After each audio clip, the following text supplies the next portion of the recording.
December আর জানুয়ারি এমন একটা মাস যেখানে সবাই খুব ব্যস্ত। ব্যস্ত কিসের জন্য জানো তো? পিকনিক করতে আর আনন্দ করতে। শুধু আমরা বাঙালিরাই না, বিভিন্ন সম্প্রদায়ের মানুষরা এই দুটো মাসে কিন্তু খুব এনজয় করে। এরকমই আমাদের বাড়িতে প্রত্যেক বছরই 31 কিছু না কিছু আয়োজন করা হয়। তোমরা আমার ভিডিও দেখতে দেখতে এতদিনে জেনে গেছো যে আমি জয়েন্ট ফ্যামিলির মেয়ে। প্রত্যেকবারের মতোই সকালটা আমাদের শুরু হয়েছিল কোনো রকম প্ল্যানিং ছাড়াই, যে আজকে রাত্রিবেলা কোনো সেলিব্রেট করা হবে। ভেবেছিলাম এবছরটা থাক। কেউই সেরকম রাজি ছিল না বা রেডিও ছিল না, কিন্তু সন্ধে গড়াতে না গড়াতেই আমাদের কিন্তু অন্যরকম প্ল্যান হয়ে গেছিল। আমরা বাচ্চারাই কিন্তু সবাইকে রাজি করিয়েছি, মানে আমাদের বাড়ির ছোটরা সবাই, যে কিছু করা। এদিকে দেখো আমার বাবা কিন্তু এইসব ডেকোরেশন নিজেই করেছে আর আমার ভাই একটু হেল্প করেছে। এবারের মতো রান্নার দায়িত্বটা আমারই ছিল, তাই জন্য আমি বেশি অন্য কাজগুলো করছিলাম না, কিন্তু রান্নার দায়িত্বটা পুরো আমার যেহেতু, তাই জন্য অনেকটাই হেডেক ছিল। আমাদের ফার্স্টে মেনু ছিল চিকেন পকোড়া আর কফি। চিকেন পকোড়ার জন্য চিকেনটা ম্যারিনেট আগে থেকেই করে রেখেছিলাম, তো তাই জন্য পরপর এবার ভেজে নেওয়ার পালা। আর আমি এখানে কড়া বসিয়ে দিয়েছি, এবার তেল গরম করে শুধু চিকেনগুলো ছাড়ার পালা। চিকেন পকোড়া খেতে কম বেশি আমরা সবাই ভালোবাসি, আর চিকেনের কোনো আইটেম থাকলে সেটা তো অবশ্যই আমাদের খুব ভালো লাগে। আমার সোনাকে এখন তোমরা দেখতে পাবে না, কারণ ও এখন ঘুম দিচ্ছে। এবার রেডি হয়ে কিন্তু চলে আসবে ও এখন। একটু নিচে গেছিলো, তাই জন্য আমি বাদ বাকি একটু কাজ এগিয়ে রাখছিলাম, কারণ পকোড়া ভাজতে বসলে আর অন্য কাজ করা হবে না। তাই জন্য একটু পেঁয়াজ এগুলো সব কেটে কুটে রাখছিলাম, কারণ চিকেনটাও এরপর করতে হবে। আর তোমরা বলো, তোমরা কিরমভাবে 31 এনজয় করেছো, আর কি কি মেনু ছিল তোমাদের, আর কোথায় কোথায় ঘুরতে গেছিলে? তোমাদের ভিডিওগুলোও দেখছি, খুব ভালো লাগছে আর খুব ভালোভাবে তোমরা এনজয় করেছো, এটাও আমি দেখছি। দেখো কড়াই তেল গরম করতে বসিয়ে দিয়েছে বাবা, আর আমি এদিকে পেঁয়াজগুলো কেটে নিচ্ছিলাম। কিছু পকোড়াতেও পেঁয়াজ কিন্তু আমি দিয়েছি। পকোড়া তো বসিয়ে দিয়েছি, এবার এদিকে আমাকে সবাই তাড়া দিচ্ছে কখন ভাজা হবে কখন ভাজা হবে, কিন্তু আমি বলছি দাঁড়াও, সব একসাথে ভাজা হয়ে গেলে ভাগ করে দেওয়া হবে। পকোড়ার মতো জিনিস হাতছাড়া করলে চলে? একবার যদি ওখানে রেখে দেওয়া হয়, সবাই একটা একটা করে নিতে থাকবে, খেতেই থাকবে, আর আমরা কিছু পাবো না। তাই জন্য ধীরে ধীরে ভেজে সবাইকে ভাগ করে দিয়েছি। জাস্ট একটা খোলা বাকি ছিল, সেটা আমরা তারপরে আমি ভাজছিলাম। তারপরে পকোড়া তো ভাজা হয়ে গেছে, কিন্তু তারপরে দেখছি যে কোনো রকম প্লেট আনা হয়নি, মানে ছোটো প্লেট। বড় প্লেট তো এনেছে এরা, ছোটো প্লেটটা আনা হয়নি। আমি মাকে বললাম যে কাগজ কেটে নাও, কাগজ কেটে এরকমভাবে দিয়ে দাও। তো ঠিক আছে, এটা চলে গেছে। যেহেতু আমরা বাড়ির সবাই আর খুব সবাই ক্লোজ, তো সবাই এরমভাবেই খেয়েছে, কোনো অসুবিধা হয়নি। খাওয়া নিয়ে কথা বলো, জিনিস কি বলো তো, সবাই মিলে আনন্দ করে খাওয়াটাই বড় কথা। কতটা বেশি পেলাম বা কতটা কম পেলাম এটা দেখাটা হয়তো মানে আমার ঠিক ভালো লাগে না, কিন্তু সবাই এক পিস করে খাবো, আনন্দ করে খাবো, এটাই সব থেকে বড় ব্যাপার। তোমরা কারা কারা আমার মতো মেন্টালিটির অবশ্যই জানিও। অনেকেই আছে বেশি বেশি খাবো, একা একা খাবো, এরকম মনোভাব। এটা হচ্ছে আমার ভিডিওর মূল আকর্ষণ। আমার সোনা দেখো কিভাবে নাচ করা শুরু করেছে সবার সাথে।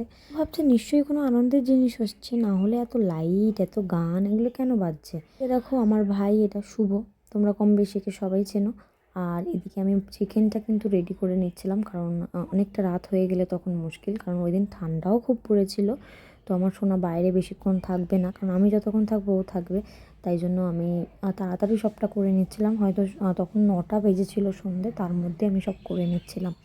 যত তাড়াতাড়ি হয়ে যাবে সবাই একটু আড্ডা মেরে খেয়ে দিয়ে শুয়ে পড়বো। শোনা দেখো লুচি বেলার জন্য বেলেনচাকে নিয়ে কিভাবে খেলা করছে। ও আমি তো ভুলেই গেছিলাম, তোমাদের বলা হয়নি। চিকেন পকোড়ার পর আমি চিকেনটা করে নিচ্ছিলাম, আর আমার জেঠিমা ময়দা মেখে নিয়েছিল।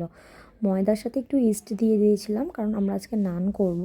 তো না, সবসময় তো লুচি খেয়েই থাকি, বাট নানটা খুব কম খাওয়া হয় আমাদের। তো আজকে নান আইটেমে ছিল, আর নান আমার খুব ভালো লাগে অবশ্যই। চিকেন দিয়ে নান খেতে খুবই ভালো লাগে। তো আমরা কজন চিকেন দিয়ে নান খাবো, আর মানে একটু বয়স্ক যারা আছে, মানে রাতের দিকে ওরা বলছে তেলের ভাজাটা খাবো না, তো তাই জন্য ভাত খাবে ওরা। নান দুটো খেয়ে আমার তো ভাতের দিকেই নজর। নান দুটো খেয়ে আমি ভাত খেতে চলে গেছিলাম, কারণ বেশি আমারও পছন্দ না লুচি জিনিসটা বা নান জিনিসটা, খুব বেশি না, অল্প। রান্নার দায়িত্বে যে থাকে না, সে সব থেকে বেশি দায়িত্ববান হয়, কারণ আমাকে সবটা ম্যানেজ করতে হচ্ছিলো। আর আমাকে সাহায্য করার মতো অনেকেই ছিল, যেমন আমার বাবা, আমার মা, পিসি, আমার জেঠিমা, অনেকেই বলবে জোগাড় দেওয়াটা তো বড় কথা। অবশ্যই জোগাড় যারা দিয়েছে তারা তো অনেকেই উপকার করেছে আমার, আর আমার রান্না করতে হয়েছে, তো আমারও টেস্টের দিকটা খেয়াল রাখতে হয়েছে। এটাই তো পিকনিক, সবাই মিলে কাজ না করলে কি ভালো লাগে? এদিকে দেখো সবাই মিলে কিন্তু কাজ করছে। আমার বাবা দেখো এখানে গামলা নিয়ে চলে এসেছে, কারণ এখানে আমরা ভাবছিলাম চিকেনটা ঢালবো। তারপর আমি বললাম না না, এর মধ্যে চিকেন ঢালার দরকার নেই, এর মধ্যে আমরা নানটাকে ভালোভাবে রাখতে পারবো চাপা দিয়ে। এবারে দেখো এখানে আমি দেখাচ্ছিলাম রান্নার জায়গাটা, আর কিভাবে কি করেছি সব বলছিলাম। আর এইটা হচ্ছে আমাদের হোম থিয়েটার, যেটা আমার ভাই নতুন নিয়েছে। তো এইটার মধ্যে আমরা গান চালিয়েছিলাম, খুব ভালো সাউন্ডটা।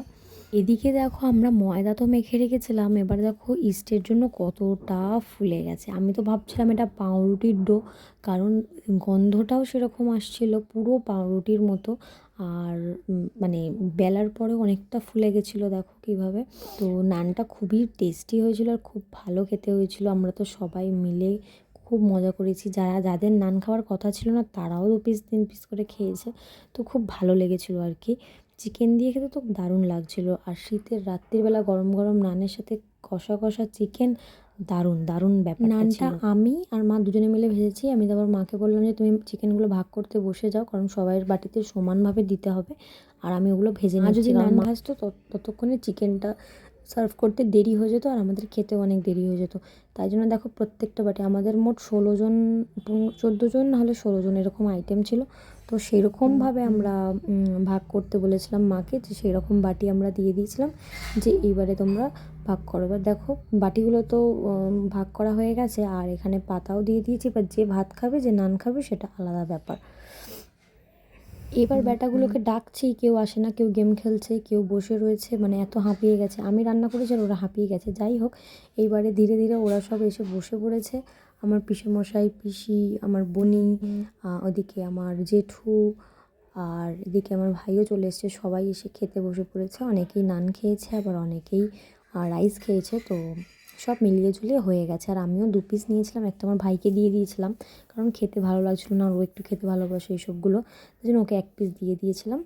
আর আমি একটু ভাত নিয়ে নিয়েছিলাম, কারণ ভাতটা না খেলে ঠিক ঘুমটা আসবে না। আমার শোনা কিন্তু ঘরে এতক্ষণে ঘুমিয়ে পড়েছে, ওকে আমার মা ঘুম পাড়িয়ে দিয়ে তারপর এসছে। যখন আমি একা ছিলাম প্যান্ডেলে তখনই ওরা সব চলে গেছিলো ওকে ঘুম পাড়ানোর জন্য। ওকে ঘুম পাড়িয়ে তারপরে এসে ভাত ফাত সব সার্ভ করে দিয়েছে। এবার আমরা খাবো, আর মা ওখানে গিয়ে একটু বসবে, কারণ ও একা রয়েছে ঘরে, এখন তো উঠতে পারে।